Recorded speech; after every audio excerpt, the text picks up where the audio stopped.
Allahumma salli wa sallim ala sayyidina Muhammadin al-Fatih lima ughliq al-khatim lima sabaq nasir haq bil haq wal hadi ila siratal mustaqim. Alhamdulillah bertemu lagi bersama saya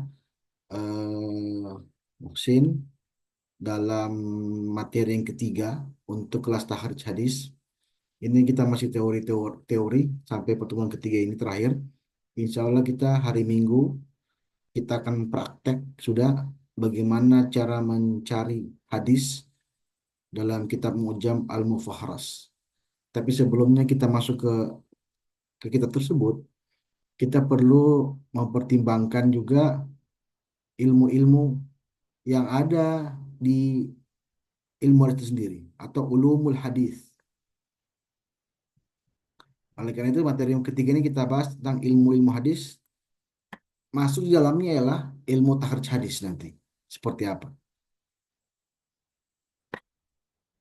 Oke, kita sebelumnya sebagai prolog, sebagai pengantar, bahwa kitab yang kita pakai adalah kitab yang dasar-dasar ilmu hadis ini. Ini di apa namanya?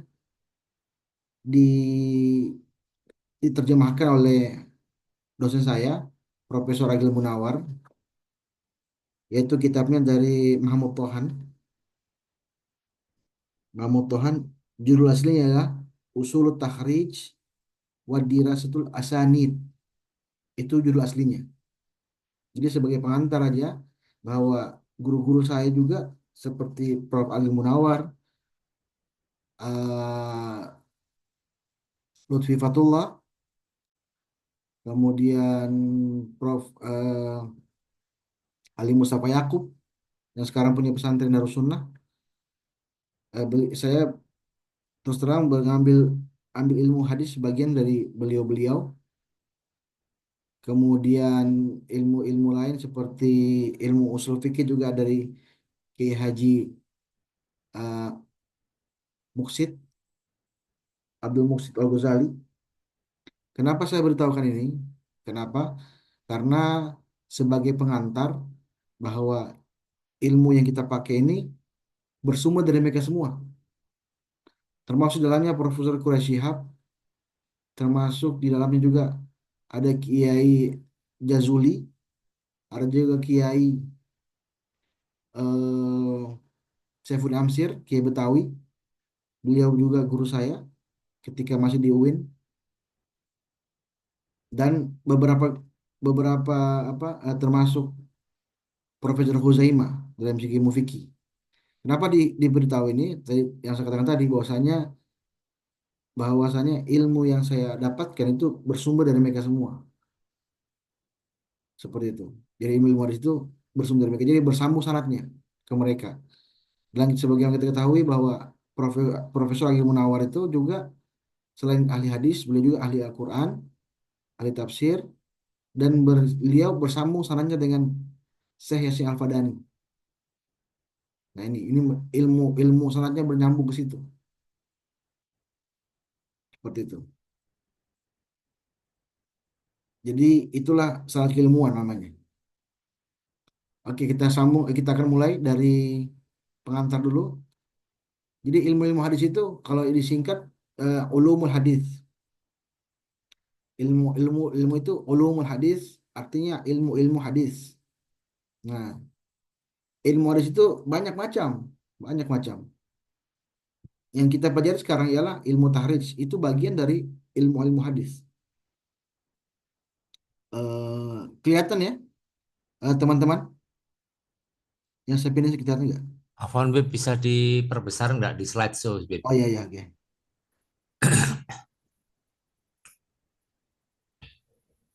F5 biasanya Beb. Oh iya,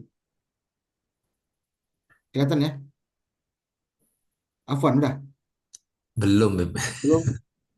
Kok belum ya? Tunggu, saya klik lagi.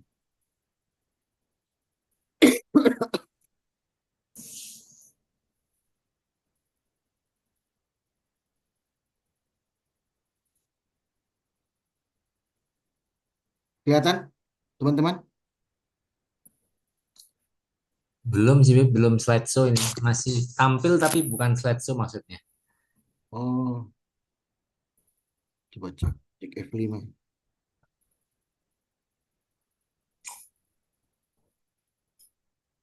Sudah? Alhamdulillah sudah Bib. Oke. Jadi saya ulang lagi ya. Saya ulang lagi. Bahwa kita mempelajari ilmu-ilmu ini, ilmu-ilmu hadis itu banyak macam ilmu hadis. Namanya diistilahkan ulumul hadis. Nah, bagian dari ulumul hadis itu ialah ilmu takhrijul hadis. Nanti kita pelajari seperti apa. Nah, kalau kita kerangkakan, kita apa namanya? Kita bagi tiga. Ada namanya ilmu tentang rawi hadis, ilmu tentang kaidah dan matan hadis, ilmu tentang kaidah sanad dan matan hadis.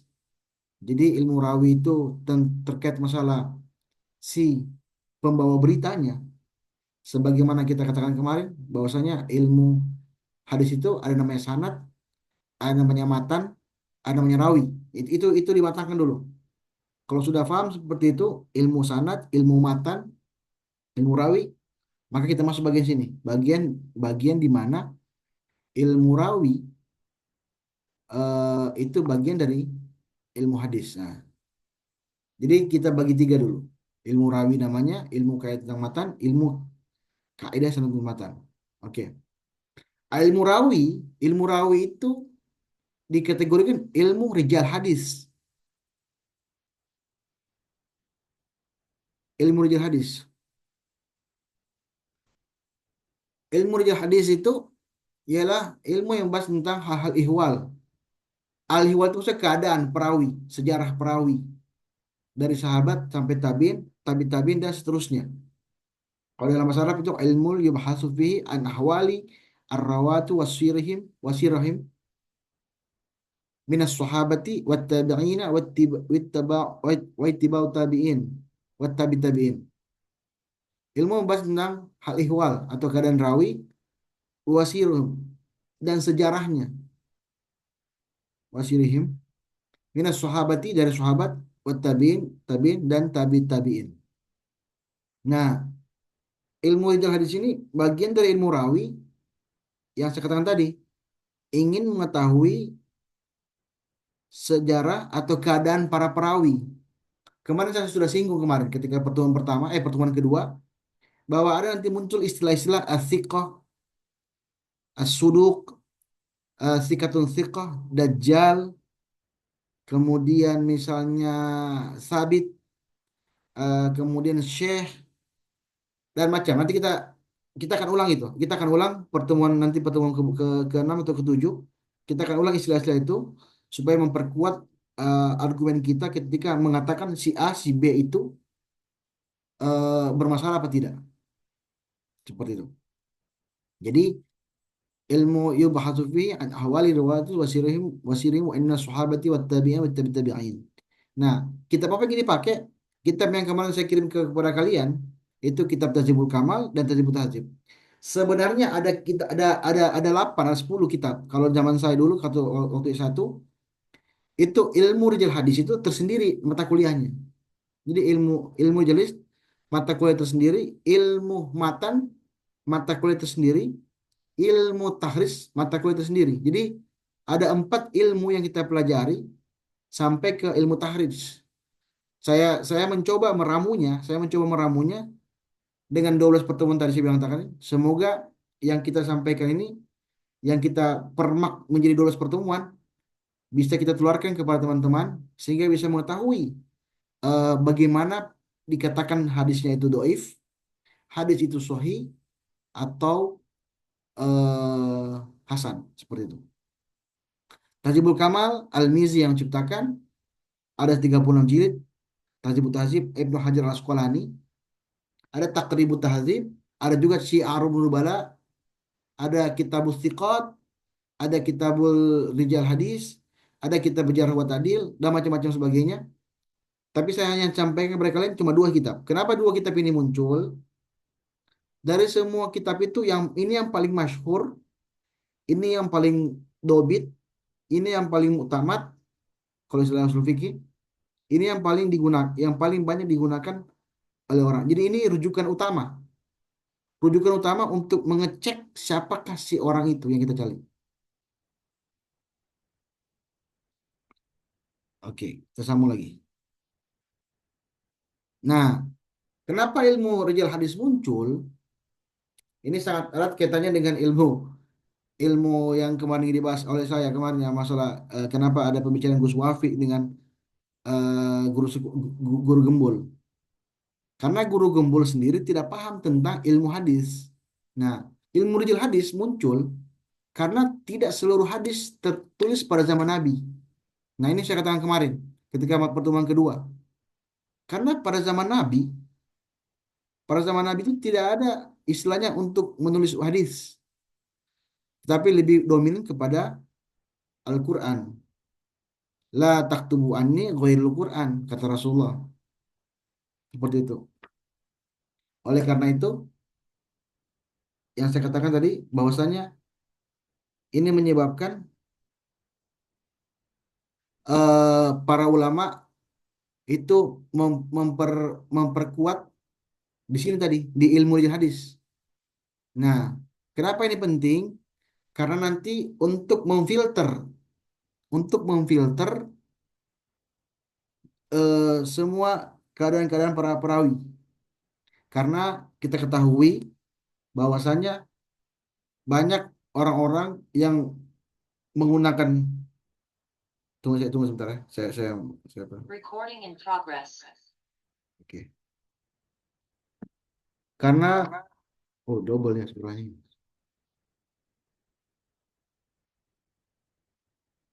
Oke. Supaya saya bisa lihat gerakan saya. Oke. Jadi ilmu ini muncul karena ilmu ini untuk eh, mengetahui para perawi-perawi hadis yang membawa si berita tadi. Berita dalam artian berita hadis tadi. Nanti saya contohkan nanti beberapa itu. Nah, itu pertama, alasan pertama. Karena tidak seluruh hadis tertulis pada zaman Nabi, sehingga perlu ada cross check atau filter si pembawa berita. Sebagaimana sejarah kemarin kita bahas, ingat bahwasanya hadis tertulis pada zaman Umar bin Abdul Aziz. Oleh oleh karena itu, kalau seandainya tertulis pada zaman Umar bin Abdul Aziz, maka pengumpulan hadis membutuhkan saksi-saksi bahwa si A, si B, si C ketika mengatakan ada hadis ini, ada hadis itu, maka perlu ada saksi pada zaman itu. Nah, itulah pentingnya ilmu rijal hadis. Karena jangan sampai orang-orang yang mengatakan hadis ini dari Rasulullah, padahal bukan dari Rasulullah. Ini kita lihat. Kemudian muncul hadis palsu. Kalau Anda baca sejarah ketika peristiwanya Rasulullah meninggal, itu kan banyak muncul beberapa aliran. Di antaranya ada aliran Syiah, ada aliran Khawarij, ada Mu'tazilah, dan seterusnya. Ada Murji'ah. Nah, mereka-mereka ini muncul karena tidak tidak apa namanya, tidak rela pergantian pemimpin. Oleh karena itu, muncullah pimpinan-pimpinan di antara mereka. Nah, kalau kita baca sejarah lagi, munculnya mereka untuk memperkuat argumen mereka ketika mengkelompokkan atau menyatukan menyatukan kelompok-kelompok mereka, mereka membutuhkan hadis palsu. Hadis palsu ini untuk melegitimasi pemikiran mereka agar supaya didengar oleh para penduduk-penduduk mereka atau kelompok-kelompok mereka, sehingga muncul hadis palsu. Nah, yang ketiga, ilmu jelas muncul karena ada proses penghimpunan. Yang saya katakan tadi, ada proses pentadwinan, di mana hadis tersebut mau dikumpulkan, mau disatukan, sehingga muncullah namanya kitab Shahifah Shahifah, ada Shahifah Sadiqah, ada Shahifah Jabir, ada muncul namanya Muwatta Malik, ada Muslim bin Hambal, ada Musa Syafi'i, ada yang terakhir itu Sahih Bukhari. Malah Sahih Bukhari itu belakangan. Seperti itu. Itu. Oke. Nah, hadis maudhu atau hadis palsu itu huwal hadisu muhtalik al-masnu' al-maghzub ala Nabi sallallahu alaihi wasallam aw ala ba'dihi min as-sahabati aw tabi'in wa huwa syarrul ahaditsu dha'ifiyah dha'ifah wala tahilu riwayatihi di ahadi alimu alim fi ayyi ma'na kana illa aqruna bayyanani wa du'ahu. Hadis hadis palsu itu ialah hadis yang terbentuk atas kebohongan kepada Nabi Muhammad SAW atau riwayat sesudahnya atau riwayat sesudahnya itu para sahabat atau tabi'in. Dan huwa syarrul hadis, dia merupakan sejelek-jeleknya hadis yang lemah. Wala tahilu riwayat, dan tidak boleh, kita tidak boleh untuk meriwayatkannya lihat, kecuali ada satu ilmu untuk menjelaskan hal tersebut. Itu. Jadi kita boleh mengambil hadis palsu tapi untuk dijelaskan ini hadis palsu. Itu maksudnya. La hadu ilmu halu. Tidak boleh di antara kita untuk alima halu atau untuk mengetahui keadaannya. Fi ayyi makna, karena kecuali menjelaskan bayan wuduhu. Artinya menjelaskan eh, letaknya atau posisinya seperti apa. Itu maksudnya. Ini ada contoh hadis palsu. Ini pasca wafat Nabi Muhammad SAW. Misalnya begini. Waladuz zina la yadkhulul jannah illa sab'in ibna. Ini saya masih cross check ya, apakah abna ini ada za-nya apa enggak. Anak zina itu, kata hadis Nabi, tidak akan masuk surga sampai 7 turunan. Luar biasa. Ini hadis betul-betul melarang anak zina untuk masuk surga. Padahal yang berdosa orang tuanya. Dia nggak tahu apa-apa. Apakah Rasulullah seperti itu? Tidak mungkin. Ada juga hadis mengatakan al haditsu fil masjid ya'kulul hasanat kama takul bahaim hashisha. Bercakap-cakap, al hadis itu bercakap-cakap di masjid itu memakan kebaikan sebagaimana binatang memakan bangkai-bangkai seperti itu, memakan bangkainya. Jadi barang siapa yang bercakap-cakap di masjid, maka kebaikannya akan dimakan seperti dimakannya sebuah bangkai, binatang. Jadi itu ada juga palsu. Syirarul ulama alladhi ya'tunal umara wa khiyarul umara alladhina ya'tunal ulama. Nah, ini sering kita dengar di ceramah-ceramah, bahkan di beberapa podcast-podcast atau di beberapa short-short video, ini juga sering muncul. Eh, Jeleknya ulama ialah seorang ulama yang datang kepada pemerintahan, dan sebaik-baiknya ulama ialah yang didatangi oleh pemerintahan. Maksudnya ialah ulama-ulama yang mendekati pemerintah itu merupakan ulama yang jelek, dan sebaik-baiknya ulama itu ialah yang didatangi didekati oleh pemerintah. Itu maksudnya. Jadi bukan ulama mendatangi si pemerintah, tapi pemerintah yang mendatangi ulama. Itu yang maksudnya hadis ini. Jadi kalau ulama sudah mendekati ke pemerintahan, maka tunggulah kehancuran bangsa. Tapi kalau ulama yang diam diri, tapi justru pemerintah yang datang kepada mereka, maka artinya Islam atau ulama tersebut dikagumi oleh pemerintah dan didengar apa perkataannya. Itu maksudnya. Jadi itu yang sering kita apa namanya? Kita dengar. Jadi ini hadis palsu.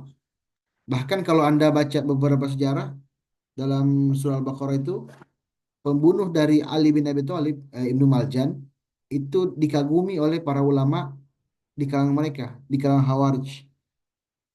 Dikatakan bahwa dia ahli surga karena telah membunuh orang kafir, yaitu Ali bin Abi Thalib. Itu itu itu, itu salah satu hadis palsu juga yang menjelaskan tentang surah Al-Baqarah. tentang kebaikan seorang eh, pembunuh orang kafir. Nah, ilmu tadi kan kita belajar ilmu rijal hadis. Kalau di tempat saya dulu waktu saya kuliah, ilmu jarh wa ta'dil ini ialah satu mata kuliah. Kita bisa bayangkan satu mata kuliah 12 pertemuan. Tapi kita buat sesingkat mungkin sehingga teman-teman bisa mencerna atau ibaratnya mendapatkan intisari dari ilmu jarh wa ta'dil. Karena saya bilang tadi bahwa ilmu jarh wa ta'dil ini bagian dari ilmu rijal hadis. Nah, kalau tadi ilmu rijal hadis itu bagian mencari sejarahnya. Kalau ilmu jarh wa ta'dil, ilmu lihat kecacatan para perawi, kecacatan para riwayat sanad yang menyebabkan hadis tersebut menjadi salah atau apa namanya ibaratnya tidak tidak diterima. Nah, ilmu ini penting yang saya katakan kemarin. Ilmu jarah, jarah itu apa? Cacat, takdil itu keadilan. Kenapa kalau kalau nanti kita baca beberapa kitab, beberapa nama sahabat itu tidak dijarah. Kenapa? Karena ulama sepakat kullu sahabatun udul bahwa setiap sahabat itu adil. Tetapi keadilan para perawi atau para sahabat itu bukan berarti mereka tidak salah. Mereka ada salah juga. Tetapi dalam untuk riwayat hadis, mereka sepakat tidak mungkin berbohong. Itu alasannya. Dan orang-orang Syiah tidak percaya itu kalau sahabat udul. Kenapa demikian? Karena bagi mereka sahabat juga ada yang tercela. Nah, para ulama hadis, ulama-ulama fikih meyakinkan bahwasanya kullu sahabatun udul itu dalam skup atau lingkungan di mana dalam riwayat hadis tidak mungkin mereka berbohong. Itu alasannya. Tetapi kalau ada pertengkaran, ya ada pertengkaran. Misalnya Aisyah dengan Ibnu Abbas pernah terjadi pertengkaran terkait masalah apa namanya sholat asar. Hafizu ala sholatil asar, sholatil wusta. Al wusta itu dimaknai ada yang mengatakan asar, ada yang mengatakan zuhur. Itu berbeda pendapat mereka. Itu berbeda pendapat. Ada juga misalnya ketika Ibnu Abbas dengan Aisyah juga bertengkar, bukan bertengkar, men- mengkritisi pendapat Ibnu Abbas yang mengatakan bahwasanya orang-orang yang meninggal itu disiksa karena tangisan si keluarganya. Muazzim mayat li ahli. Jadi mayat diazab karena dibuka ahlihi karena tangisan keluarganya. Nah, Aisyah protes hal tersebut bahwasanya yang meninggal itu bukan orang Islam, yang meninggal itu justru orang Yahudi. Wajar disiksa seperti itu. Jadi ketika itu Abdul Abbas karena salah mendengar hanya diprotes oleh para Aisyah. Aisyah ini kan tergolong masih muda. Tentu saja jiwa-jiwa untuk me- apa namanya menyelamatkan ilmu itu sangat kuat sehingga menyebabkan jiwa-jiwa kepemimpinan atau jiwa-jiwa untuk apa tidak tidak tidak terima terhadap pernyataan Ibnu Abbas itu wajar saja karena beliau masih muda seperti itu. Nah, ilmu jarh tadi ini ilmu yang menerangkan tentang hal cacat yang dihadapkan kepada para perawi tentang pentakdilan. Apa itu pentakdilan? Pentakdilan itu maksudnya keadilan, keadilan para perawi hadis. Kemudian dengan memakai kata-kata yang khusus seperti martabat-martabat mereka yang saya katakan kemarin. Ada thiqat, ada dajjal, ada syekh, ada layas syekh, dan macam-macam juga. Nanti kita belajar ulang. Nanti kita video ulang ketika masuk nanti ilmu Jar wa Ta'dil, kemudian kita membahas Tahzibul Kamal, Tahzibul Tahzib. Gitu. Jadi saya usahakan teman-teman Kalau bisa hari Minggu besok ini, kalau besok ini, usahakan di sampingnya ada laptop atau komputer. Kenapa demikian? Karena kita nanti akan praktek mencoba mencari-cari hadis. Makanya usahakan yang saya katakan kemarin, yang apa namanya, aplikasi aplikasi hadis kemarin, itu kita akan pakai untuk melacak hadis. Oke, ilal. Ilal ini juga bagian dari ilmu hadis. Ilmu yang bahas tentang sebab-sebab yang tersembunyi tidak nyata yang dapat merusak hadis. Dengan kata lain, ini berfungsi untuk mengetahui penyakit hadis seperti terputus sanad. Jadi, penyakit yang dimaksud di sini adalah bukan penyakit si perawi, tapi penyakit di hadis. Penyakit itu bisa macam-macam. Penyakit karena mungkin berbeda dengan Al-Quran, penyakit mungkin karena rusaknya si pembawa berita, atau misalnya sanatnya itu dibawa oleh anak kecil. Nah, saya contohkan misalnya gini. Ada ada ada pengumuman di tempat umum bahwasanya dikatakan bahwa kelas tahrij hadis angkatan satu itu besok diadakan pertemuan di Ancol misalnya. Ada pengumuman seperti itu. Kemudian Anda yang tidak hadir mendapatkan informasi seperti itu. Ternyata informasi itu datang dari anak kecil, umur kelas 1 SD. Nah, dampaknya apa? Anda akan ragu-ragu terkait apakah betul anak kecil itu mengatakan bahwa ada pertemuan di Ancol, atau saya ganti orangnya, jangan anak kecil, orang setengah-setengah waras, atau agak-agak stres sedikit. Dia dengar ada ucapan seperti itu. Kemudian disampaikan kepada Anda bahwa tadi itu ada ustadz yang mengatakan bahwa ada kelas angkatan satu takhrij itu disuruh pertemuan di Ancol. Pasti Anda sebagai yang mendengar dan murid dari angkatan satu itu pasti akan merasa nggak percaya hal tersebut. Kenapa demikian? Karena hal tersebut bagi Anda si pembawa beritanya itu anak kecil, yang kedua orangnya agak stres. Nah, begitu juga hadis. Makanya perlu ada filter, perlu ada ilmu jarh wa ta'dil, perlu ada ilmu rijal hadis untuk mengetahui si pembawa beritanya. Makanya kemarin dikatakan oleh Gus Wafi bahwa ilmu nasab itu berasal dari ilmu hadis, dan itu sumbernya hanya kepercayaan kepada orang bahwa si A anaknya si ini, si B anaknya si ini, si C anaknya si ini. Akhirnya, tetapi ilmu yang lain mengatakan itu tidak dipercaya, harus ada menunjukkan ada kitab zaman pada masa itu. Maka gugur semua pendapat-pendapat ulama yang mengatakan si A anaknya si itu, si B anaknya si itu. Nah, begitu pula hadis. Hadis ini kalau kita pakai rumusan dari Imaduddin, maka hancurlah ilmu hadis itu sendiri. Kenapa? Saya ulang sekali lagi ya. Karena pada zaman Nabi tidak ada tulisan tentang hadis. Hanya ada ucapan-ucapan. Nah, makanya para orientalis itu menggosok apa namanya ibaratnya menghancurkan atau tidak percaya kepada ilmu hadis itu sendiri, karena bagi mereka ilmu hadis itu dibentuk oleh para tabiin dan tabiin, bukan sahabat dan nabi. Karena pada zaman itu tidak ada bukti tertulis tentang adanya hadis itu. Nah, ilmu itu dipakai oleh ilmu-ilmu nasab untuk mengetahui si A, si B, anak si ini. Ada saksi.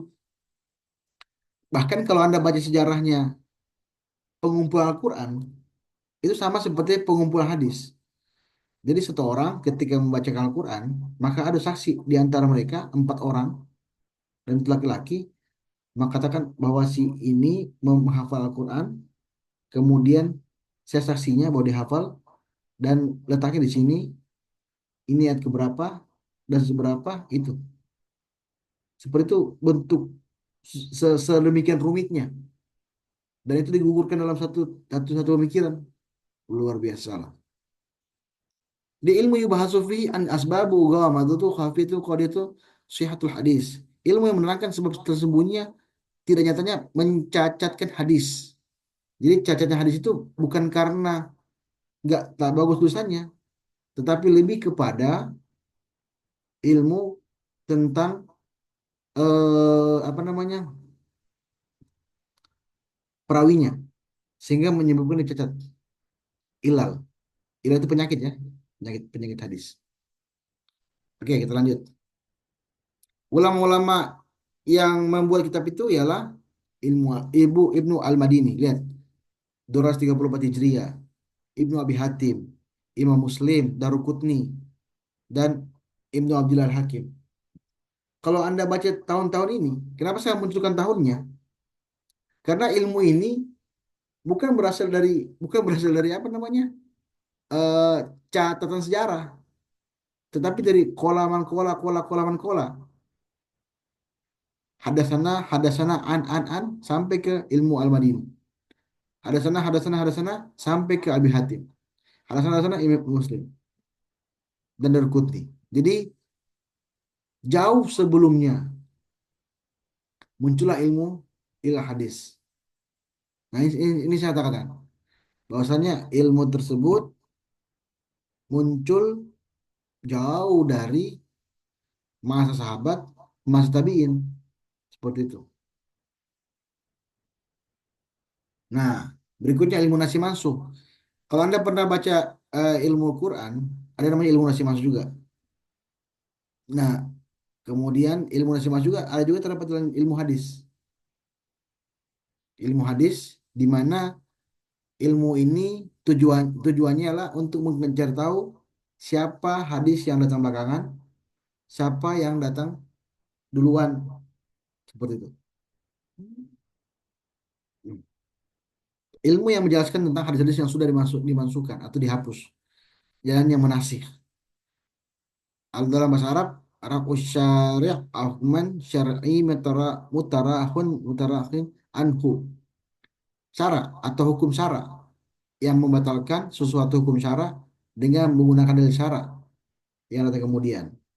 Jadi ini kita bisa ambil dari dalam ayat khamar ya. Ayat khamar kalau nasi masuk itu ilmu Al-Quran atau Al-Quran itu nasi masuk amar. Tapi terlihat ada contohnya. Ini syaratnya nasi masuk. Adanya masuk, ada yang dihapus, ada yang adanya mansuh B, eh, hukumnya dihapus, nasih penghapusnya, ada yang mansuh anhu, hukumnya dihapus. Adanya mansuh itu maksudnya ada tujuan menghapus, mansuh ada yang ada penghapusnya, nasib mansuh itu maksudnya yang dihapus, nasih penghapusnya, mansuh anhu, hukum yang dihapus, gitu. Jadi ada mansuhnya itu maksudnya ada dua perbandingan hadis. Apakah dia menjadi penghapus yang dihapus? Bagaimana cara mengetahuinya? Cara mengetahuinya ya lihat sejarah. Jika sekiranya ada hadis yang datang belakangan, sebelum itu ada lagi hadis yang sudah yang datang belakangan, kemudian datang lagi hadis yang setudahnya, maka itu kategorinya ada peristiwa nasi mansus itu. Sebagai contoh misalnya tentang ziarah kubur. Kemudian Rasulullah pernah tentang nikah mut'ah. Rasulullah pernah menyuruh nikah mut'ah, kemudian Rasulullah melarang, mengharamkan nikah mut'ah. Dulu zaman zaman itu perang karena para sahabat kebutuhan seksualnya tinggi, akhirnya diizinkan nikah mut'ah. Kemudian akhirnya sudah tentram, sudah damai semuanya, Rasulullah melarang nikah mut'ah. Kenapa?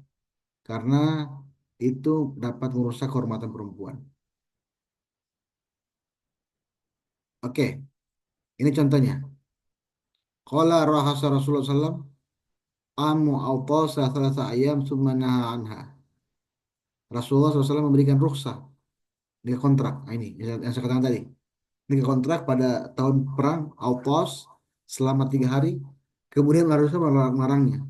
Jadi pernah Rasulullah itu menyuruh, meringankan para sahabat-sahabat Nabi untuk nikah kontrak. Kemudian karena dikhawatirkan mereka ada perzinahan. Itu makanya. Sehingga menyebabkan diizinkan, tapi kemudian Rasulullah melarangnya. Wa an Ali radhiyallahu anhu naha Rasulullah SAW anil mut'ah ama Khaybar. Nah, kemudian Rasulullah itu pernah berkata, itu dari riwayat dari Ali bin Abi Thalib yang mengatakan anil mut'ah, nikah kontrak itu, nikah mut'ah itu dilarang pada perang Khaybar. Begitu. Jadi ada peristiwa di mana Rasulullah itu menyuruh meringankan, Rasulullah itu meringankan ya, Rasulullah itu meringankan untuk nikah kontrak, kemudian langsung melarang. Contoh lain, orang yang berbekam, orang yang berbekam dan yang dibekam batal puasanya. Nah, di sini dihapus oleh bahwasanya Rasulullah pernah berbekam ketika sedang berpuasa dan ihram. Jadi ada dua hadis yang berbeda dan beda hukumnya menyebabkan hadis tersebut dianggap dibatalkan oleh Rasulullah sendiri melalui riwayat Ibnu Abbas. Pertama, berbekam batal puasa, yang kedua berbekam gak batal puasa. Tapi saya belum tahu ya sejarahnya yang mana duluan. Tapi terus terang kalau dalam dalam bukunya itu saya baca Ibnu Abbas meriwayatkan sesudahnya. Karena Ibnu Abbas itu eh, paling dekat dengan Nabi seperti itu.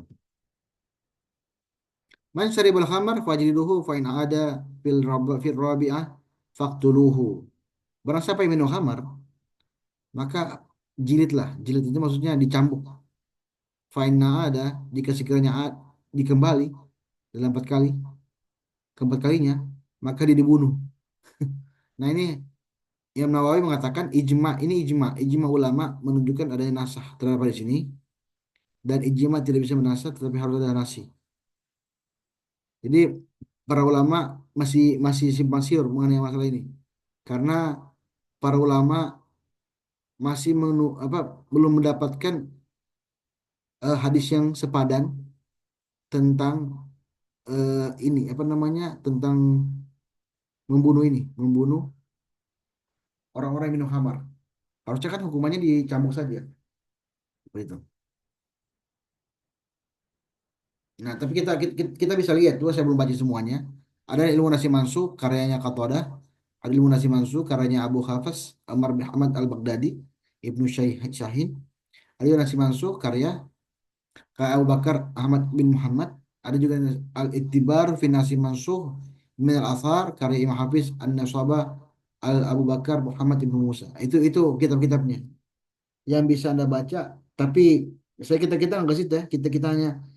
Kita hanya memperkenalkan ilmu-ilmu hadis. Ini semua ilmu hadis, ilmu nasi mansuh, ilmu tarikh warwah, ilmu rijal hadis, ilmu rijal wa ta'dil, dan seterusnya.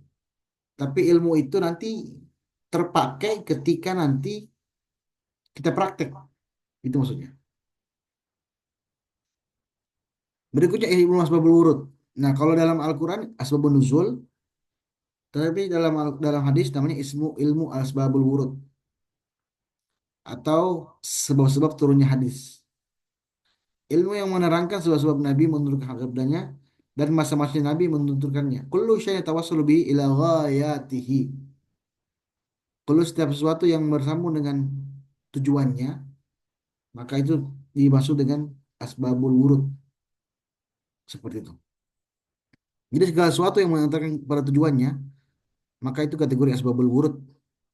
Para ahli hadis menjelaskan bahwa ilmu ini membicarakan sebab Nabi menuturkan sabdanya dan waktu beliau menuturkannya. Jadi ilmu ini mengetahui ibaratnya kalau kita mengkontekskan hadis. Ini penting untuk mengkontekskan hadis. Saya ambil contoh misalnya. La tusafirul mar'a illa ma'ah muhrim. Sering saya contohkan hal tersebut. Tidak boleh seorang perempuan berpergian tanpa ada muhrim. Nah, hadis itu kalau kita lihat konteksnya apa? Kenapa Rasulullah mengatakan seperti itu? Karena pada masa itu, tunggu dingin ya. Karena karena pada masa itu perempuan ketika keluar rumah dikhawatirkan ada banyak perampok. Dikhawatirkan rumah rumah itu tidak seperti sekarang berdempet-dempetan. Makanya oleh karena itu di padang pasir itu dikhawatirkan kalau perempuan jalan sendirian tanpa muhrim, maka bisa jadi terjadi pemerkosaan dan seterusnya, pembegalan dan seterusnya. Kalau ini hadis dipakai zaman sekarang, maka semua orang-orang yang berpergian kantor, berpergian ke keluar kota ketika dinas, maka jadi haram. Kenapa? Karena ada kata la nafi yang melarang.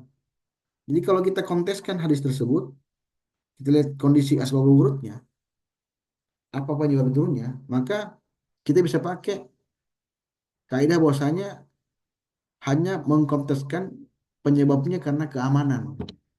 Nah, kita konteskan keamanan dulu. Oh, zaman dulu nggak ada keamanan, nggak ada polisi. Oleh karena itu perempuan dilarang keluar.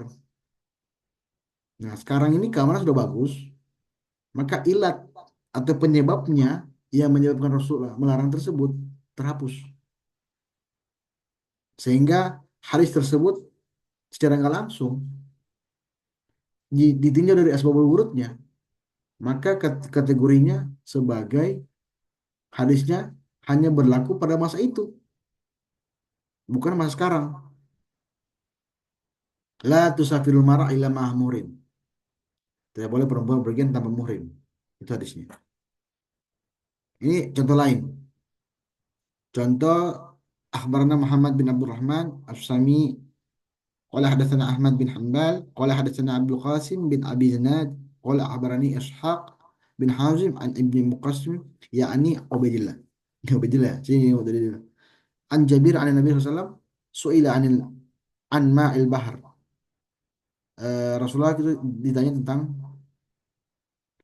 air air apa namanya? Air laut. Faqala wa huwa tahur. Itu merupakan suci, ma'uhu, airnya suci. Al halu maitatuhu dan halal bangkainya. Nah, dari sinilah dasarnya kenapa ditanya? Karena pada masa itu tidak ada air untuk berwudu, hanya ada air laut. Maka para sahabat bertanya, apakah air laut juga boleh digunakan untuk bersuci, untuk berwudu? Maka berdasarkan asbabul wurud di sini, maka air laut boleh pakai eh, apa namanya eh, bersuci atau berwudu. Atau ada tentang niat yang sering kita dengar, innamal a'malu binniyat wa innamal likulli imman nawa faman kana hijratu ila Allah wa rasuluh fa hijratu ila rasuluh wa man kana hijratu ila imratun yang kiuha fahajara ilaiha. Kata Rasulullah, sungguhnya niat itu perbuatan itu tergantung niatnya. Barang siapa hijrahnya karena Allah Rasulnya, maka akan sampai. Kata Rasulullah, Allah Rasulnya. Tapi kalau seandainya niatnya karena cewek atau karena ada yang disuka, maka niatnya pun akan sampai ke situ. Yaitu tadi tuh ingin menikahi Ummu Qais. Jadi ada seorang sahabat Nabi, serupa namanya, ingin menikahi Ummu Qais, dia ikut juga hijrah pada masa itu. Karena dia suka sama Ummu Qais, hanya dia hijrah. Muncullah hadis tersebut hadis tentang niat dari Umar bin Khattab. Jadi kalau Anda baca sejarahnya itu dari Umar bin Khattab. Ilmu gharib. Ini kita belum ilmu taris, sebelum kita belum ilmu taris, masih ilmu gharib. Gharib itu asal kata maghrib, asing. Makanya orang-orang asing itu dikatakan Gorbin, orang-orang barat, orang bule. Maghrib karena maghrib juga dikatakan maghrib karena kalau Anda baca terjemahan di kamus, kamus apapun, Ghorbiya itu barat. Sehingga muncul kata maghrib karena terbenamnya matahari di sebelah barat. Itu ya, terbenam di barat. Makanya kita katakan maghrib. Di ilmu gharib hadis, ilmu tentang hadis yang asing. Maksudnya kata-kata asing. Ilmu yang menjelaskan tentang makna kalimat yang terdapat dalam matan hadis. Yang sukar diketahui, itu ya, sukar. Artinya susah untuk dipahami. Dan yang kurang terpakai untuk umum. Ibaratu amma waqa'a fi butun hadis min al-alfaz al-ghamidatu ba'idah min al-fahmi liqillati istimalihi. Ungkapan dalam lafaz-lafaz tersebut yang sulit dan rumit untuk dipahami dan yang terdapat dalam matan hadis karena lafaz tersebut jarang digunakan. Seperti itu. Jadi ada beberapa kata-kata yang mungkin kalau saya ambil contoh di sini gini, saya ambil contoh. Ada ada kata-kata yang pernah ditanya oleh Ibnu Abbas ketika Rasulullah itu wabah. Dan setelah saya cek wabah itu ternyata berasal dari bahasa Yahudi, bahasa Ibrani. Dan para sahabat nggak paham apa itu wabah. Dan kemarin saya belajar bahasa Yahudi, pada dosen saya, ternyata itu berasal dari bahasa Ibrani.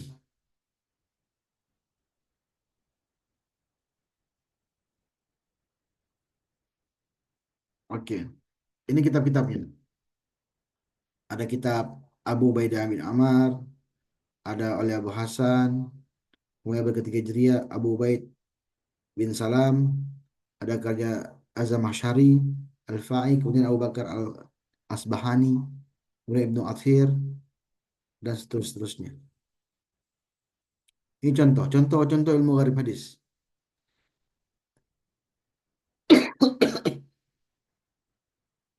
Contoh ilmu gharib hadis itu kalau kita lihat ada kata Rasulullah atau para sahabat, faqala Ibnu Siyad wadah. Para sahabat gak paham lah, anak la fahamu adah. Ma makna adah? Ma makna adah? Apa artinya Rasulullah? Dah. Nah, di sini muncul pemikiran-pemikiran jahil atau pemikiran-pemikiran aneh-aneh para sahabat. Kandah itu nggak tahu mereka. Ada yang bilang dukhon, ada yang bilang asap, macam-macam. Nah, ini ada yang mengatakan, Ibnu Syaid mengatakan ad-doh itu asap. Jawab Nabi, kamu tidak akan lepas secepat pikiranmu. Kata dah juga diartikan kategori Al-Jauhari, ad-dah itu asap. Namun ada yang mengatakan juga tumbuh-tumbuhan.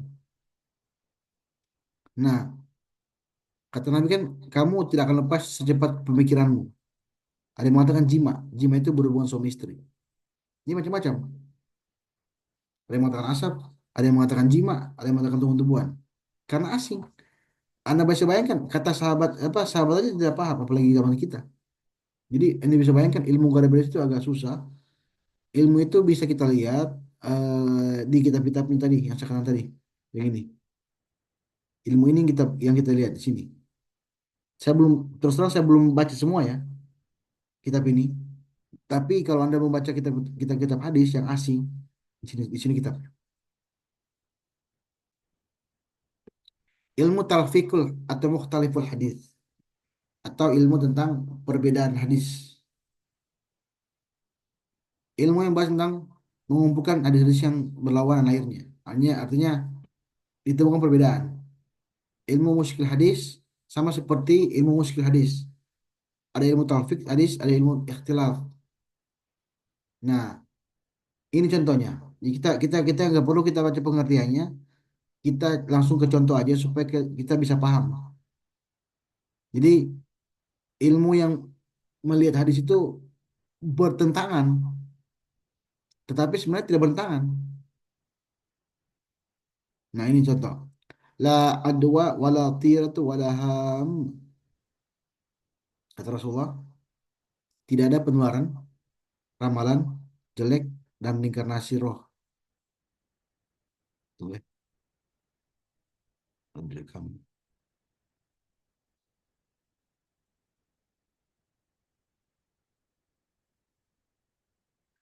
Oke. Takut gak rekam. La adwa wala tira wala ham. tidak ada penularan ramalan jelek reinkarnasi roh. Nah, ada pertentangan dalam apa namanya? Dalam hadis ini ada juga hadis Nabi mengatakan fir minal majzum kama tafirru minal asad.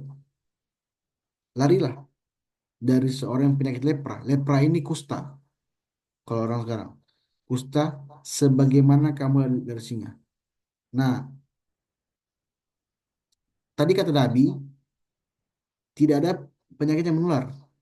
Tetapi kenapa Rasulullah menyuruh untuk apa namanya? Penyakit khusus lepra? Apakah artinya Rasulullah tumpang tindih pernyataannya? Padahal Rasulullah itu wa ma yantiqu anil hawa in huwa illa wahyuha. Apakah seperti itu? Tidak mungkin. Kita akan lihat. Nah, ternyata ketika kita baca hadisnya, Ibnu Salam mengatakan hadisnya bahwa penyakit itu tidak menular memang dengan sendirinya, tetapi Allah lah yang menularkannya. Jadi Rasulullah Rasulullah tidak bertangan karena menurutnya semua penyakit karena kadang-kadang kalau kita apa namanya asumsikan yang betul bahwasanya Rasulullah itu mengatakan hal yang betul di mana semua penyakit itu pasti yang menularkan menular, tapi yang menyebabkan menular bukan bukan penyakitnya, Allah lah yang izinkan. Kalau Allah izinkan menular, menular. Kan kita sering ketemu orang-orang yang penyakit-penyakit, tapi alhamdulillah tidak pernah menular. Jika Allah izinkan, Allah izinkan menular. Kan banyak gitu ketika corona kemarin. Ada yang di kereta, ada yang tidak menular, ada yang menular. Tergantung tergantung daya tahan tubuh. Cuman kemarin itu kan agak riskan memang karena penyakitnya memang cepatnya menular. Sehingga para pemerintah itu mengharuskan untuk vaksin, mengharuskan untuk diam di tempat atau diam di rumah, stay at home, sehingga penularan itu tidak terjadi. Karena tadi itu Allah izinkan menular jika mungkin daya tahan tubuhnya apa namanya rendah, menyebabkan dia memang dari segi kalau dalam usul fikih itu begini, ada istilah-istilahnya dari segi ta'budi dan ta'kuli. Tapi kalau secara secara medis itu bisa menular. Tapi kalau Allah nggak izinkan ya nggak menular. Dan itu kadang-kadang tidak bisa dikategorikan pakai logika seperti itu. Jadi apa yang dikatakan Rasulullah tidak bertentangan. Penyakit lepra atau penyakit kusta jika kita berdampingan dengan mereka, insya Allah nggak akan menular. Tapi secara medis itu dikhawatirkan menular. Tapi kalau Allah nggak izinkan ya nggak masalah. Kemudian Al-Baqilani berpendapat bahwa ketetapan adanya penularan dalam penyakit lepra atau semisalnya itulah merupakan kekhususan bagi ketiadaan penularan. Dan dengan demikian arti dan dua merupakan rangkaian. Oh ini menurut Al-Baqilani itu merupakan rangkaian kalimat-kalimat Rasulullah ketika menyampaikan sebuah penyakit. Maksudnya lah ada oleh kemudian disambung lagi kecuali lepra gitu maksudnya. Oke. Ilmu tahsib wa tahrif yang terakhir. Ilmu ini bukan belum tahrif ya, ini masih ini kita masih memperkenalkan ilmu-ilmu yang ada di ilmu hadis. Ilmu menerangkan hadis Nabi yang sudah diubah titiknya. Syakalnya yang dinamai dengan mushaf dan bentuknya yang dinamai dengan muharraf. Contoh hadisnya yang pernah berubah yaitu hadis dari Bani Sulaiman yang Utbah bin Bazar dirubah padahal sebenarnya Utbah bin Nazar. Kan kalau kita lihat baca huruf Arab itu kan Arab ba, kalau ba itu kan titik di bawah. Kalau nun titik atas. Ada yang terubah Utbah bin Bazar bin Al-Bazar karena ba titiknya di bawah. Ada juga Utbah bin Nazar. Ternyata tinggi di atas. Nah, itu ilmu ini dipakai untuk meneliti itu. Takutnya ada kesalahan tulisan ketika menukil, ketika mengutip, maka ilmu ini dipakai untuk meneliti. Nah, ilmu ini dipakai juga untuk tadi itu, untuk ini sama seperti anu sih ilmu filologi seperti itu.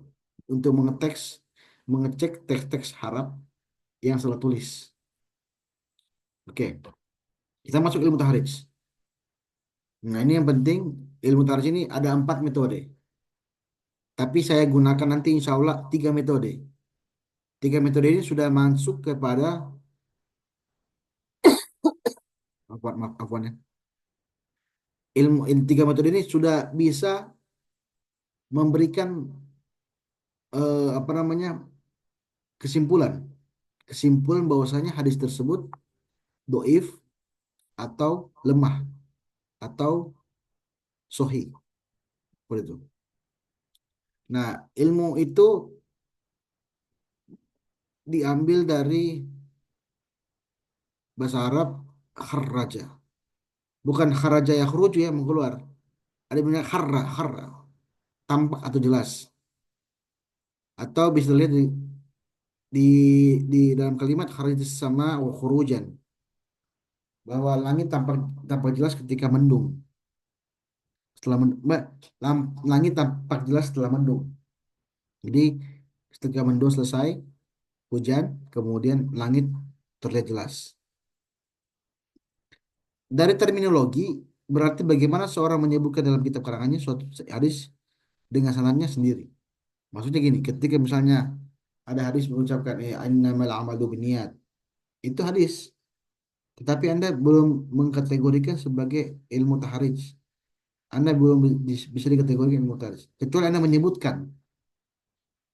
menyebutkan eh, kitab ini berasal dari Sahih Bukhari. Kitab ini berasal dari Sunan Abu Daud. Perawinya hadasana hadasana hadasana sampai ke Nabi. Kemudian Anda sebutkan perawinya siapa atau kitabnya apa. Itu namanya mukharrij. Anda mengeluarkan hadis. Nah, itu ilmu ini dipakai. Sekarang kan ada aplikasi-aplikasi.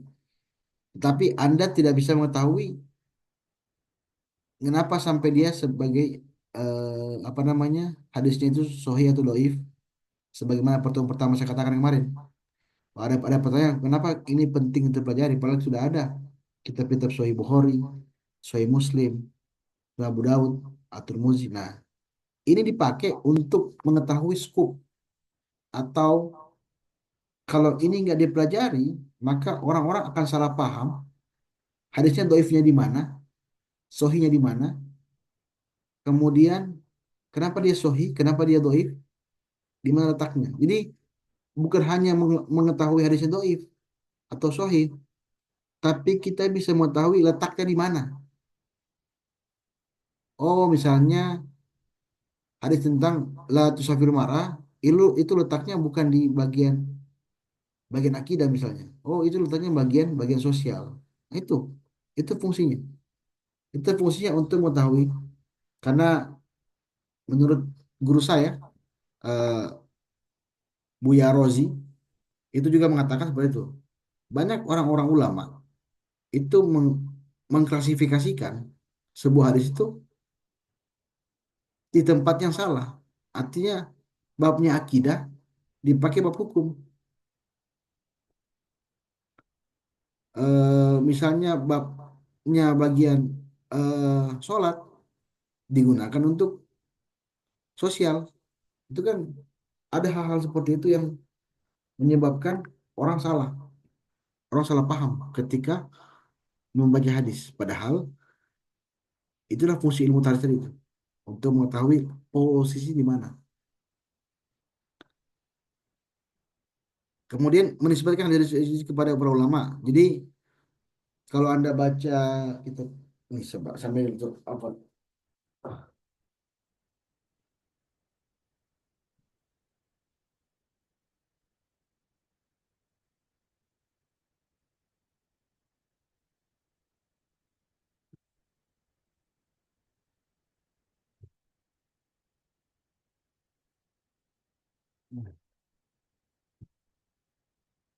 Apa?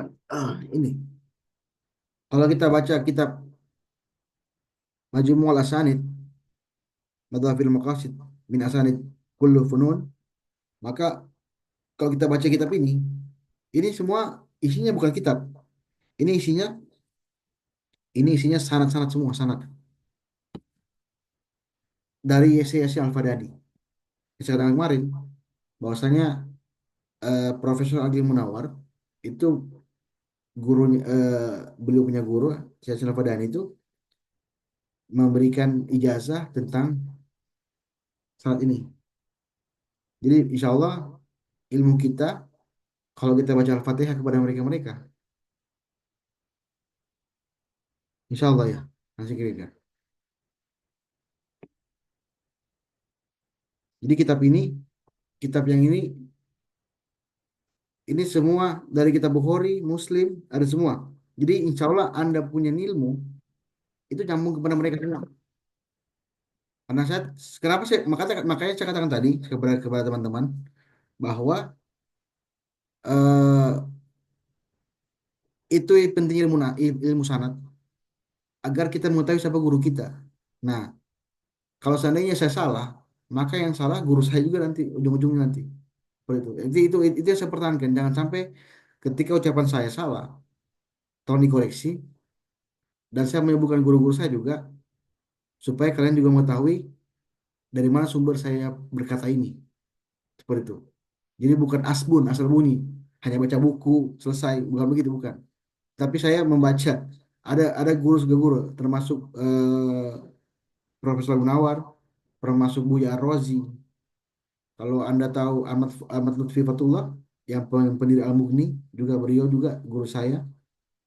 Kemudian, apa namanya, Profesor Quraish Shihab. Kemudian Pak Profesor Nasrin Umar, yang kemarin agak yang cium paus. Kemudian Aziz Sako, Profesor Uzaimah Tayanggo. Itu yang saya bawa. Kenapa sebut ke mereka? Karena supaya ilmu kita bersambung, supaya juga ada kepercayaan kepada teman-teman, bukan saya membuat metode ini atau mempelajari ini, kemudian saya buat tujuannya tujuannya apa namanya hanya money oriented, tapi lebih dari itu saya ingin menyebarkan apa namanya pemahaman agama, khususnya dalam bidang hadis, agar teman-teman itu tidak ketika mendengar ceramah itu tidak langsung percaya itu hadisnya sahih apa tidak. Anda bisa menggunakan ilmu ini untuk mempelajari hadis-hadis yang diucapkan pada ceramah-ceramah itu seperti itu. Jadi kita lihat. Kemudian di terminologi ilmu hadis ini yang tahrij itu bisa juga menisbatkan kepada ulama-ulama. Nah, jadi ilmu hadis itu ialah untuk menisbatkan atau ini yang saya katakan tadi bahwa para ulama-ulama itu tidak menulis buku pada masa itu. Nanti pada masa abad-abad ketiga Hijriah, artinya 300 tahun pasca wafatnya Nabi, maka otomatis ilmu itu muncul. Makanya saya katakan kemarin bahwa guru gembul tidak paham ilmu hadis. Untungnya ilmu gembul membawanya kepada ranah ilmiah agar dia juga aman. Padahal kalau kita ikuti nasab, ikuti ikuti hadisnya, ikuti ilmu istifadahnya, maka itu sudah gugur eh, tesis dari Imaduddin sendiri. Kenapa? Karena ilmu nasab itu sama seperti ilmu hadis, tapi kedudukan ilmu hadis lebih tinggi. Karena kenapa ilmu hadis lebih tinggi? Karena berhubungan dengan hukum. Karena hukum itu terbentuk dari hadis. Al-Quran sifatnya mujmal, tapi hadis sebagai perincinya. Jadi Anda tidak bisa mengetahui Al-Quran tanpa adanya hadis. Makanya muncul ilmu tafsir bil ma'thur. Yang saya katakan pertemuan pertama, yang saya katakan bahwasanya tafsir bil ma'thur itu diambil dari kata asar. Yang saya katakan tadi. Seperti itu. Jadi untuk menisbatkan hadis-hadis kepada para ulama, menyebutkan nama kitabnya, baik berupa bentuk jawami atau sunan dan musnad. Nah, ini bedanya. Apa bedanya kitab Jawami? Ini kalau Anda baca Sahih Bukhari, apa nama kitab aslinya? Nama kitab aslinya itulah Jawami Sahih Al-Bukhari. Kenapa dikatakan Jawami? Itu beda. Kenapa dikatakan Sunan Abu Daud, Sunan At-Tirmidzi, Sunan Sunan At-Tirmidzi, Ibnu Hibban, Sunan Ibnu Majah, Sunan Nasai. Kenapa dikatakan seperti itu? Karena kalau itu semua berbeda-beda, termasuk musnad. Nah, kalau kitab Jawami, ini yang saya pertegas ya. Kitab Jawami itu kitab yang disusun berdasarkan keinginan si pembuat. Dia lebih komprehensif. Kalau Anda baca kitab-kitab Sahih Bukhari yang saya kirim kemarin, atau nggak usah baca. Anda buka aplikasi kemarin yang saya buat, yang saya kirimkan kepada teman-teman, ensiklopedia hadis. Kalau Anda baca kitab Bukhari, itu Anda klik Bukhari dari awalnya, bab-babnya itu bab pertama bab iman, kemudian bab apa bab Badal Wahyu, iman dan seterusnya. Kemudian kalau kita baca Sunan Abu Daud, itu bab pertama tohara. Kenapa demikian? Karena ada perbedaan. Kalau kitab Sunan itu disusun berdasarkan fikih, fikih oriented. Artinya berorientasi kepada fikih. Sedangkan kitab Jawami itu berorientasi kepada menyeluruh atau keseluruhan.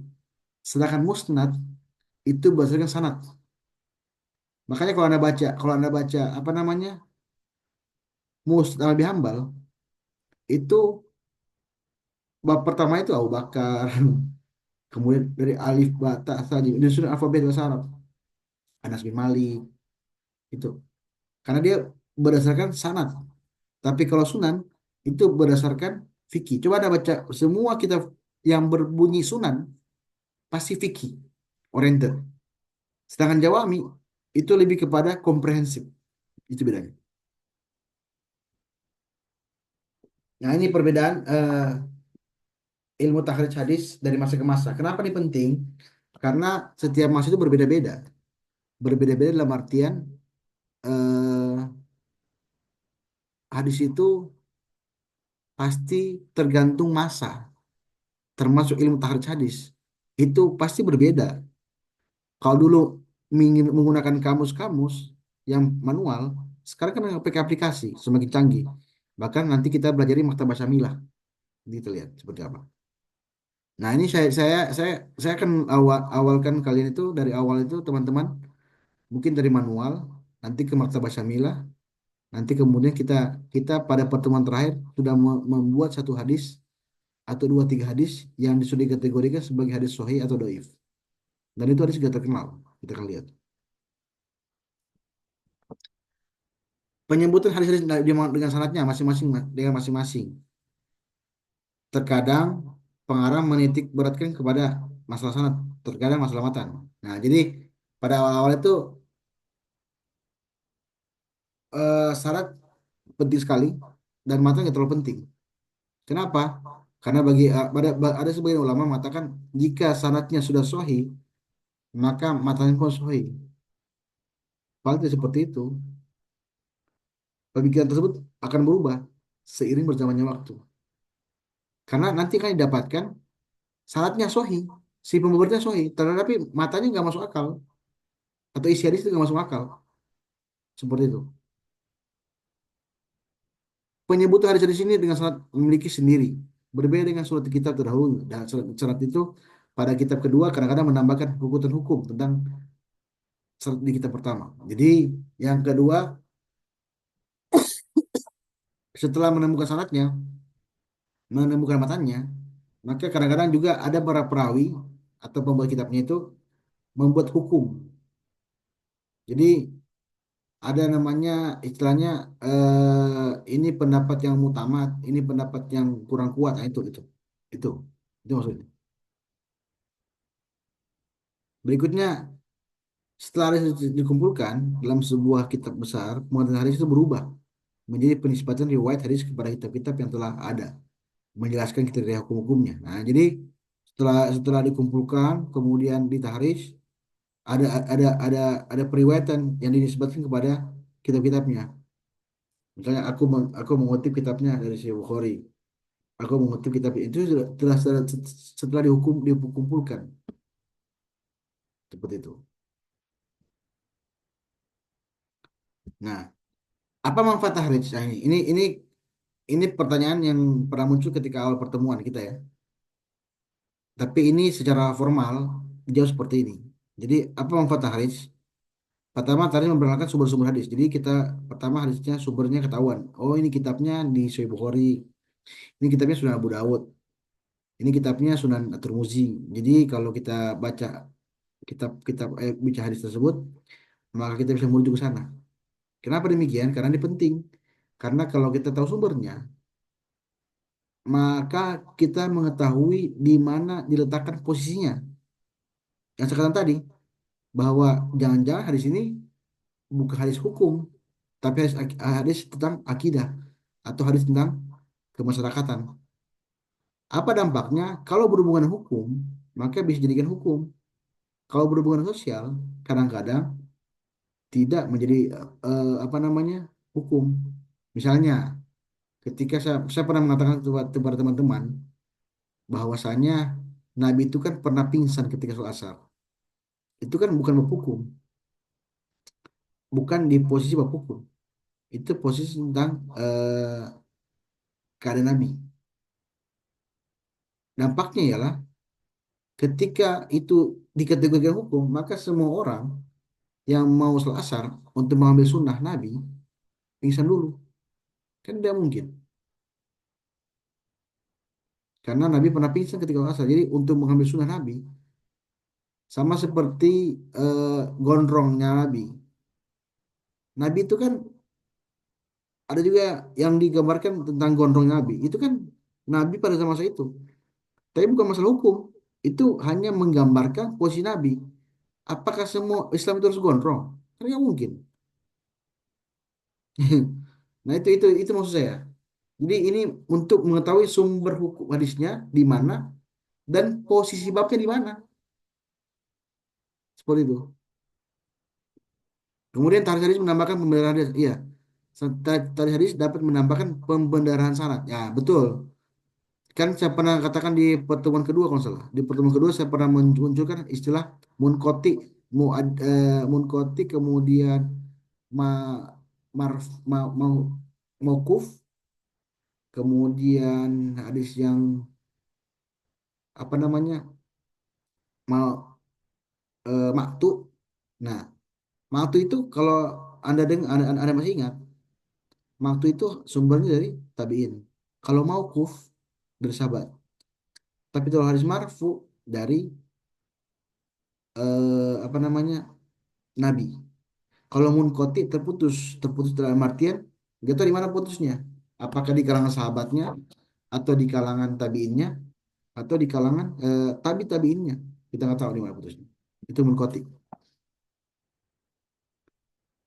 Tarikh hadis juga dapat memperjelas keadaan sanad dengan membandingkan riwayat-riwayat yang banyak itu. Artinya, ini sudah makin semakin jelas kita punya pembicaraan.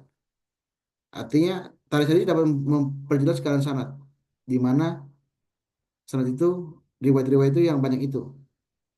Jadi karena nanti anak menemukan kitabnya itu di Sahih Bukhari ada juga di Sahih Muslim, ada juga di Sunan Abu Daud, tetapi lafaznya berbeda dan kemudian orangnya beda. Tetapi ketika kita rujuk lagi, ternyata si pembawanya cuma satu orang, yaitu misalnya Umar bin Khattab. Tetapi ketika ditelusuri, ternyata pembawanya banyak, bukannya Umar, tapi ada lain. Itu maksudnya. Jadi membandingkan riwayat yang lain. Tarikh juga mampu memperjelas hukum hadis dengan banyak riwayatnya. Dengan tarikh juga dapat kita mengetahui pendapat-pendapat para ulama sekitar hukum hadis ya. Oke. Ini kita lanjut lagi ya. Nah, ini manfaatnya banyak kan manfaatnya ini. Bisa bahas sendiri aja ya. Karena waktu udah mau habis juga. Oke, empat metode yang kita tawarkan. Tetapi saya hanya mengambilkan tiga saja metode. Tiga metode yang pertama kita pakai nanti kita pakai mujam, kita pakai tufatul ashraf, kita pakai Miftahul Sunnah tema.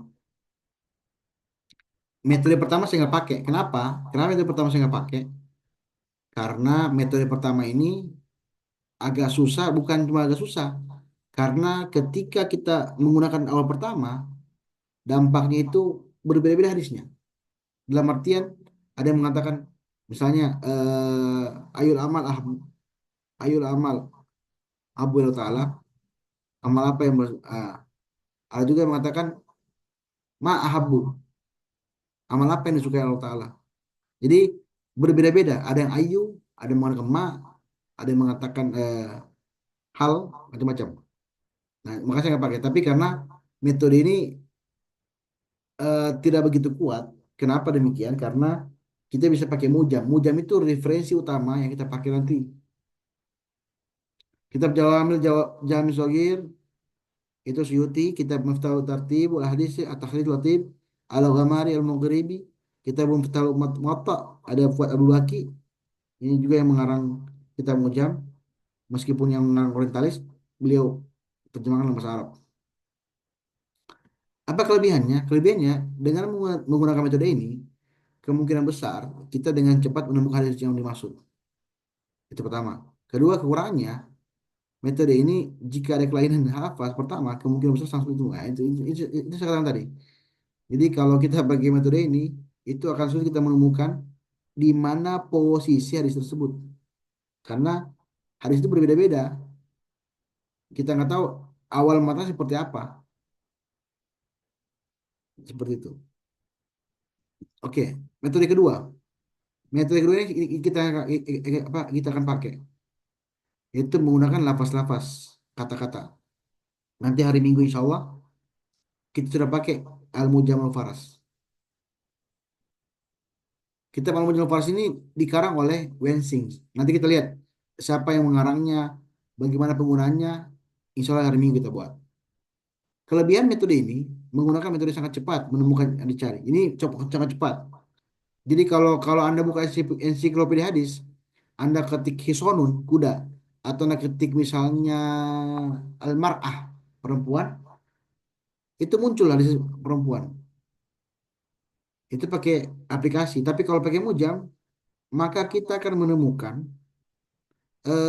sama seperti apa namanya aplikasi tadi.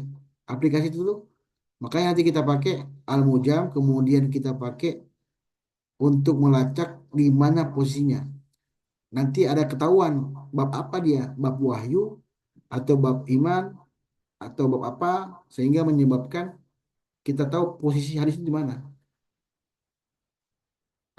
Kemudian lebih jelas menemukan karena lengkap halamannya, subbabnya. Kekurangan kitab ini adalah memahami bahasa Arab. Ya, tapi insya Allah kalau kita minim bahasa Arab, insya Allah masih bisa kita tangani. Karena apa? Karena hanya nama-nama kitab, ini bukan nama kitab. Yang metode ketiga, Tuhfatul Asyraf bi Ma'rifatul Atraf. Metode ketiga ini kita pakai sanad. Jadi kita pakai tabiin, kita pakai tabiin, kita pakai sahabat untuk mengetahui siapa semua yang mengucapkan hadis tersebut, siapa semua yang membicarakan hadis tersebut. Nanti ketika muncul nanti kitabnya, nanti anda tahu sendiri lah seperti apa cara kerjanya. Itu nanti bisa jelaskan ketika pertemuan ketujuh itu ke-8. Nah, nanti kita ketahuan hadisnya mau mauquf atau maktu atau mau marfu seperti itu. Kelebihan metode ini adalah metode ini sangat memperpendek masa proses tahlilnya dengan memperkenalkan ulama-ulama hadisnya beserta kitabnya dan bisa berkesempatan untuk melakukan persanadan. Artinya sanadnya nanti ketahuan. Keempat, metode keempat ini terakhir, metode Miftahul Sunnah. Jadi di kitab itu cuma satu kitabnya tapi tebal. Tapi nanti dia memperinci di mana posisi hadis itu. Nanti keterangan-keterangan itu muncul nanti ketika oh misalnya innamal a'malu binniyat itu di kitab iman di Bukhari halaman sekian sekian. Itu maksudnya. Kemudian kitab iman juga la yuminu itu ada juga di kitab Abu Daud. halaman sekian bab sekian seperti itu. Tapi di situ eh, bukan kutubut tis'ah. Betul, betul, betul saya ingin saya sampaikan kepada teman-teman. Apa itu kutubut tis'ah? Kutubut itu maksudnya ada 9 kitab. Ada juga kutubus sittah, kutubus 6. Kalau kutubus sittah itu para ulama sepakat mensepakat ya, tapi sebagian nggak sepakat. Kutubus itu pertama Bukhari dan Muslim, Abu Daud At-Tirmidzi, An-Nasai Ibnu Majah 6. Kutubus tis'ah. Kutubus tis'ah itu maksudnya tambah 3 lagi, dari 3 itu ke 6. Dari 6 itu ke tambah lagi 3. Ad-Darimi, Muwatta Malik, Ahmad bin Hambal di 9. Nah, di Miftahun Sunnah itu ada 14 kitab. Tapi kita nggak cari semua. Kita hanya pakai Kutubut Tis'ah aja. Selama ada Kutubut Tis'ah, kita pakai, maksudnya kita ambil aja yang di Kutubut Tis'ah aja. Kita nggak perlu ambil semuanya, 14 kitabnya. Jadi apa keterangan misalnya Innamal A'malu Binniyat itu ada di kitab apa saja, kita cari situnya. Kita nggak perlu cari At-Tailisi nggak usah. Atau Mustad Zaid bin Ali nggak usah. Tabakat nggak usah. Kenapa? Karena itu hanya apa namanya? Hanya menambah saja apa namanya? Menambah pekerjaan baru. Karena dengan kutubutis aja sudah cukup. Sudah mewakili para ulama lah ibaratnya. Oke, itu aja saya bisa sampaikan. Selesai. Demikianlah apa namanya pertemuan kali ini. Tetapi sebelumnya saya izinkan teman-teman untuk ada yang mau bertanya atau masih kurang jelas, saya persilakan. Ini apa namanya metodenya seperti ini. Ada pertanyaan nggak teman-teman? Apa? Halo? Masih mencerna Ustaz. Ustaz, Masih kalau dikatakan pakar hadis itu di era ini itu kriterianya berarti bagaimana Ustaz? untuk sekarang ya. Ya, Eh, pakar hadis itu bukan berarti eh, hafal semua ada juga, bukan. Tetapi kalau Anda kemarin datang si Al Misri itu. Jadi kriteria itu bukan dilihat dari hafalnya banyaknya, tapi dia mengetahui berapa banyak hadis yang munqati atau terputus dan mungkin lebih lebih apa lebih ribet ya dibanding zaman dulu. Zaman sekarang itu lebih lebih luas. Tetapi zaman sekarang dengan adanya apa namanya kecanggihan-kecanggihan seperti ini, orang sudah menjadi hadis. Padahal sebenarnya tidak seperti itu. Karena kalau dari zaman Bukhari itu ketika sanadnya, kalau Anda pernah dengar kisahnya, ketika sanadnya diputar-putar atau dibolak-balikan sanadnya, itu dia bisa merangkaikan kembali sanadnya. Artinya apa?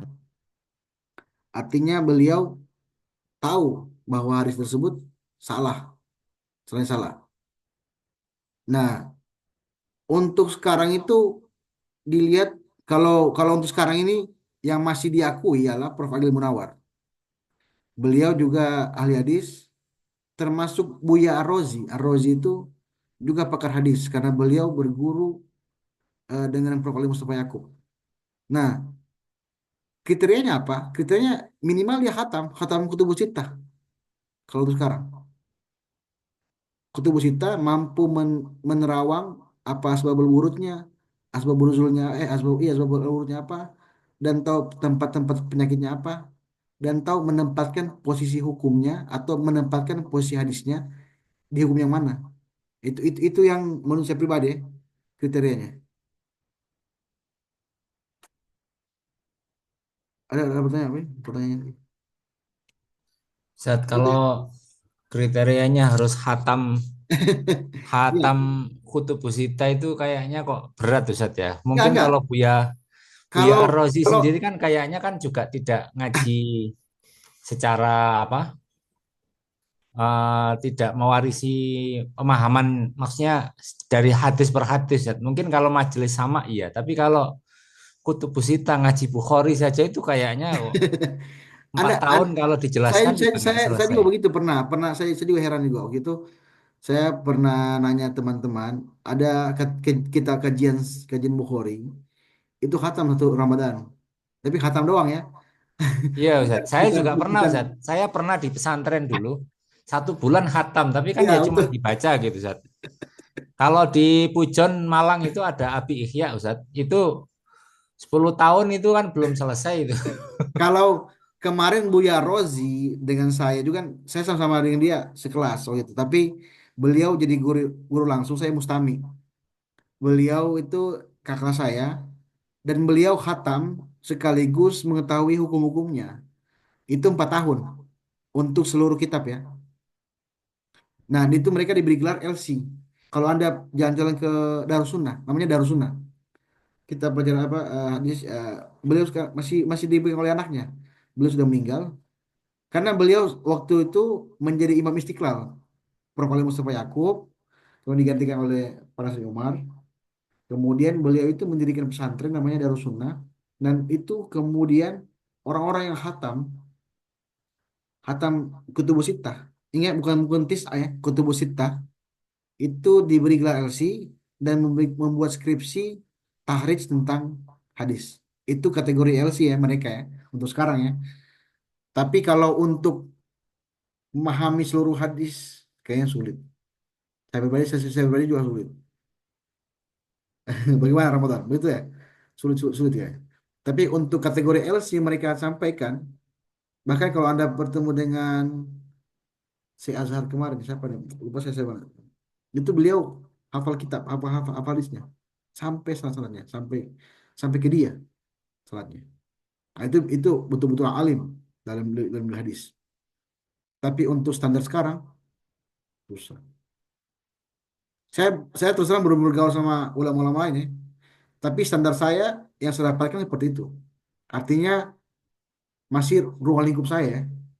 Kita nggak tahu karena pengalaman orang beda-beda. Mungkin Pak Aska beda, Pak Ramadan beda.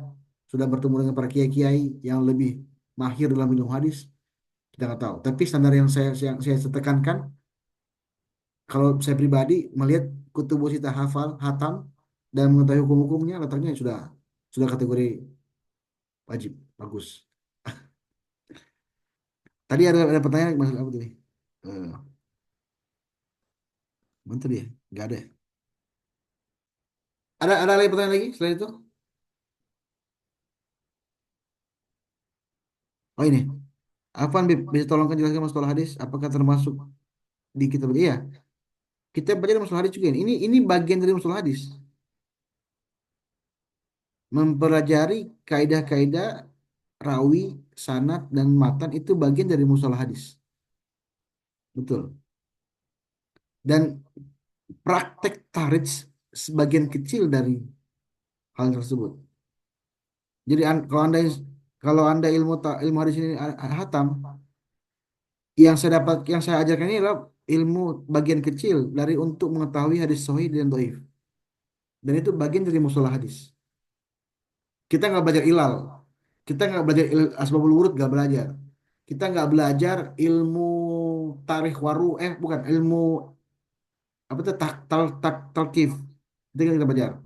Tapi kita pelajari bagian kecil dari ilmu-ilmu hadis itu, yaitu tahris tadi. Seperti itu. Jadi ilmu hadis itu sangat luas. Sama seperti tafsir, sama seperti ilmu usul fikih, fikih luas. Makanya makanya saya buat seperti ini agar memperkenalkan kepada teman-teman juga, sekaligus siar kepada teman-teman juga bahwa ilmu agama itu bukan hanya ilmu nonton di YouTube saja, ilmu hanya apa namanya baca kitab saja, tapi ilmu yang perlu berguru, perlu ada penjelasan, perlu ada apa namanya eh, tanya jawab sehingga ilmu itu menjadi sebuah pengetahuan yang utuh seperti itu. Oke, sudah cukup ya bertemu sekarang. eh Karena sudah 9 lewat, saya akhiri akhirul kalam. eh Assalamualaikum warahmatullahi wabarakatuh. Waalaikumsalam warahmatullahi wabarakatuh. Terima kasih, Bib. Insya Allah. Jangan lupa Senin, insya Allah ya, Senin. Pak, hari Minggu. Ya, Bib. Ya, ya. Syukur jazilan.